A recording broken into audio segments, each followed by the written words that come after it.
It's so great to see all the people that really truly believe in what we do in terms of doing business with minority businesses, in terms of the corporations and the public agencies really driving the process of inclusion. You know, Dan's message this evening was very, very true, right? It's very deep from the standpoint of how deep he went into the foundation of diversity and inclusion, right? And followed by Sandy's just passionate statement about the separation and the exhausting wealth gap that exists in this country. And so when we look at things, really truly, this is what supplier diversity is about, right? It's about inclusion, it's about equity, it's about equality, it's about corporations really driving revenues towards minority businesses as the vehicle by which these minority businesses invest in their communities.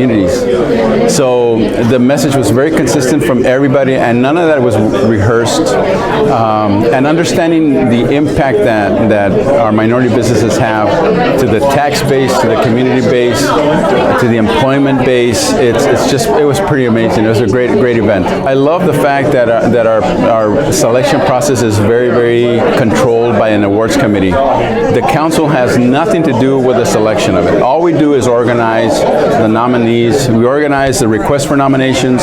We organize the nominees, but the awards committee is really the body that does the entire selection.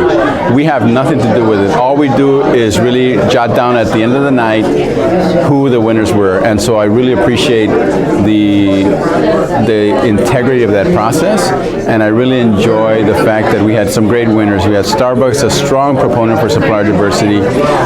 Wells Fargo, strongly committed to supplier diversity and the inclusion of diverse firms.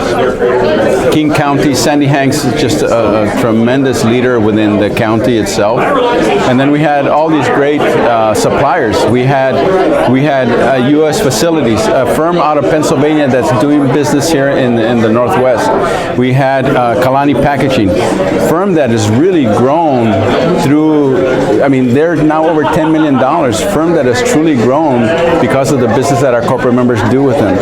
And then we had Woodburn Company, just long-term organization, really fine people that run that company, that own that company, and well-deserving of the award because of all the hard work that they do and the value that they bring to our corporate members, right? And then Moral Orchards, our first nominated and first-time winner, you know, an entrepreneur in Jacqueline Alexander.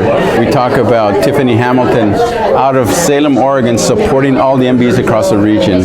You know, we talk about James Hing leading the development. He really is a leader in supplier development, in MBE development in the corporate world. And then you talk about Daryl Russell.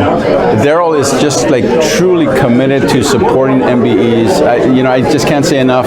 That's why I said, you know, during my presentation tonight, I talked about spectacular performance, right? And that goes way beyond good and very good performance. It goes beyond great performance.